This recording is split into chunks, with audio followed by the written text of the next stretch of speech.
Look at the United Arab Emirates today, a nation defined by ambition. Home to the tallest building on Earth, some of the busiest ports and airports in the world, and cities that have become symbols of modern engineering. Every year, millions of people arrive expecting to see the future, and in many ways, they do. Today, the UAE is investing not only in skyscrapers and tourism, but also in artificial intelligence, renewable energy, and even space exploration. Now rewind the clock by just 70 years. There were no glittering skylines stretching across the horizon, no multi-lane highways crossing the desert, no international airlines connecting continents. There wasn't even a country called the United Arab Emirates. Instead, this land was a collection of small coastal settlements and isolated desert communities where life revolved around fishing, pearl diving, and the constant search for fresh water. Summers were unforgiving, opportunities were few, and almost no one outside the region imagined these tiny emirates would one day capture the world's attention. So how did that transformation happen? Was it simply the discovery of oil, or was something far more remarkable taking place beneath the surface? Because this is not just the story of a country that became wealthy. It is the story of how geography, leadership, long-term vision, and a series of extraordinary decisions transformed one of the harshest environments on Earth into one of its most ambitious nations. Every country is shaped by its geography. In the case of the United Arab Emirates, geography didn't just influence its history, it determined it. The UAE occupies the southeastern corner of the Arabian Peninsula, where the waters of the Persian Gulf meet the Gulf of Oman. At first glance, it may seem like just another stretch of desert along the Middle East. In reality, it sits beside one of the most strategically important waterways on the planet. Yet the UAE is not a single historical city or kingdom. It is a federation of 7 emirates, each with its own ruler, identity, and history. Abu Dhabi is by far the largest, covering most of the country's territory and holding the vast majority of its oil reserves. It would eventually become the capital of the federation. Dubai, although much smaller and far less wealthy in natural resources, occupied an exceptional position along regional trade routes, giving it opportunities that would later reshape its future. Sharjah developed into the country's cultural and educational center, while Ajman remained the smallest emirate in terms of land area. Further north, Al-Quwain and Ras Al Khaimah relied heavily on fishing, pearling, and maritime trade, each following its own path for generations. Fujairah, meanwhile, faced an entirely different sea. Unlike the other emirates, its coastline opens onto the Gulf of Oman, allowing direct access to the Indian Ocean without passing through the Strait of Hormuz. These differences mattered, because when the time eventually came to unite these emirates into a single country, they would not be bringing together 7 identical territories. They would be attempting something far more difficult, building one nation from 7 very different beginnings. Long before oil transformed the Gulf, survival depended almost entirely on the sea. For generations, pearl diving formed the backbone of the region's economy. Every summer, fleets of traditional wooden dhows sailed into the warm waters of the Gulf carrying thousands of divers. They descended repeatedly to the seabed in search of oysters that might contain a single valuable pearl. It was exhausting, dangerous work. Divers risked drowning, exhaustion, and illness every time they entered the water. Yet the rewards, when they came, connected these small coastal communities to markets stretching from India to Europe. For decades, natural pearls from the Gulf were among the most sought-after luxury goods in the world. Away from the coast, life followed a very different rhythm. Bedouin tribes crossed vast deserts in search of grazing land and water, adapting to an environment where temperatures frequently exceeded 45 degrees Celsius and rainfall remained scarce. In such conditions, water was often more valuable than money itself. But by the early 20th century, the foundations of this fragile economy began to collapse. Japanese entrepreneur Kokichi Mikimoto had perfected the production of cultured pearls, making them cheaper, more consistent, and available on a scale that natural pearl divers could never compete with. Then came the Great Depression, which sharply reduced demand for luxury goods around the world. The consequences were devastating. Within only a few years, an industry that had supported entire generations was pushed into decline. Boats remained tied to the shore, incomes disappeared, and many families who had depended on pearling found themselves struggling simply to survive. By the 1930s, very few people believed these scattered settlements had much of a future. Few could have imagined that within a single lifetime, this same region would become one of the fastest transforming nations in modern history. And that transformation would begin, not with a skyscraper or a fortune, but with a handful of leaders willing to imagine a future that almost nobody else could see. Ask almost anyone how Dubai became one of the world's most recognizable cities, and the answer is usually the same: oil. It sounds reasonable. It is also incomplete, because unlike its larger neighbor Abu Dhabi, Dubai never possessed vast oil reserves. Even at the height of its production, its oil wealth was modest by Gulf standards. If Dubai had relied on oil alone, it would almost certainly never have become the global city we know today. That reality forced its leaders to think differently. When Sheikh Rashid bin Zayed Al Maktoum became ruler of Dubai in 1958, he understood that the Emirates' future could not depend on a resource that would eventually run out. If Dubai was going to survive, it needed to become something far more valuable than an oil producer. It needed to become a place the world could not afford to ignore. His first obstacle was Dubai Creek. For centuries, the creek had been the city's commercial lifeline, but it had become too shallow for larger vessels. Ships often struggled to enter, limiting the amount of trade Dubai could handle. Rather than accepting those limitations, Sheikh Rashid chose to remove them. In 1958, he secured a loan of £400,000 from the Emir of Kuwait to finance the dredging of Dubai Creek. Work began the following year, and the impact was immediate. Larger cargo ships could now reach the city, trade expanded rapidly, and Dubai's population began to grow alongside its economy. Most leaders would have stopped there. Sheikh Rashid was only getting started. In 1965, he approved plans for a new deep-water port. Construction began in 1967, and on October 5, 1972, Port Rashid officially opened. Within only 6 years, the port had already expanded to 35 berths as trade exceeded even the most optimistic forecasts. Still, Sheikh Rashid believed Dubai had to think even bigger. In 1976, work began on Jebel Ali Port, a project so ambitious that many observers dismissed it as unnecessary.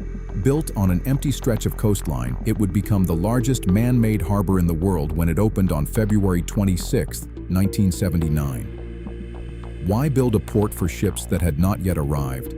The answer became clear in 1985, when the government established the Jebel Ali Free Zone, allowing foreign companies to own their businesses outright while enjoying tax and customs advantages that were almost unheard of in the region at the time.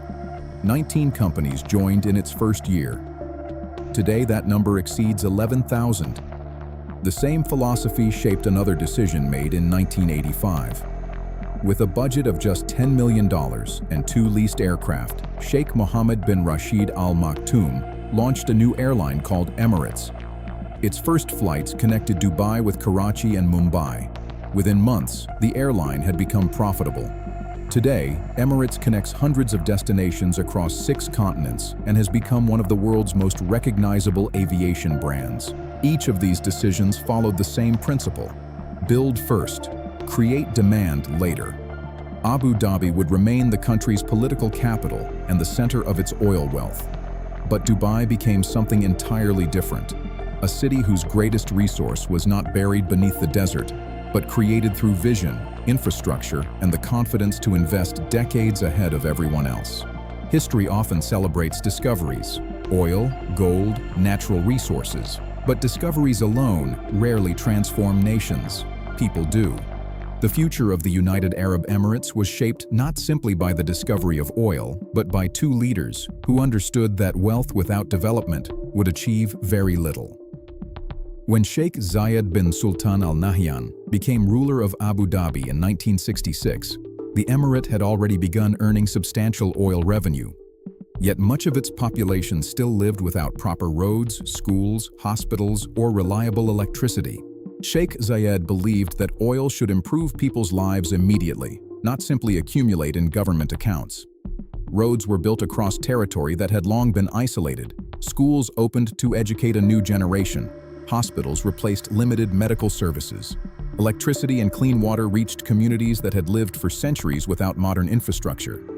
In 1976, he established the Abu Dhabi Investment Authority, creating one of the world's largest sovereign wealth funds to invest the country's oil income for future generations, rather than allowing prosperity to disappear with declining oil production. Meanwhile, in Dubai, Sheikh Rashid faced a completely different challenge. He knew his emirate would never compete with Abu Dhabi in terms of natural resources. Instead of trying to match Abu Dhabi's strengths, he focused on Dubai's own advantages: trade, logistics, shipping, and international business. Together, these two leaders followed different strategies, yet both were working toward the same goal: creating a future that would outlast oil itself. Their partnership would soon become even more important, because events beyond their control were about to force every ruler in the region to make one of the most important political decisions in Middle Eastern history. For more than a century, the small Gulf Emirates had existed under British protection as the trucial states. That arrangement was about to end. In January 1968, Britain announced that it would withdraw its military forces from east of Suez before the end of 1971. For the rulers of the Gulf, the announcement changed everything. Individually, each emirate was small. Each had its own ruler, its own traditions, and its own priorities. Standing alone, none possessed the political or military weight to guarantee its long-term security. The obvious solution was unity. Achieving it, however, proved far more complicated than imagining it. Negotiations began almost immediately. Early discussions even included Qatar and Bahrain, raising the possibility of creating a federation of 9 Gulf states. But differences over political arrangements eventually led both countries to pursue independence instead. The remaining rulers continued talking. At the center of those discussions stood Sheikh Zayed and Sheikh Rashid. Despite governing different emirates with different economic priorities, both recognized that cooperation offered far greater opportunities than competition ever could. For more than 3 years, the rulers negotiated the structure of a completely new nation.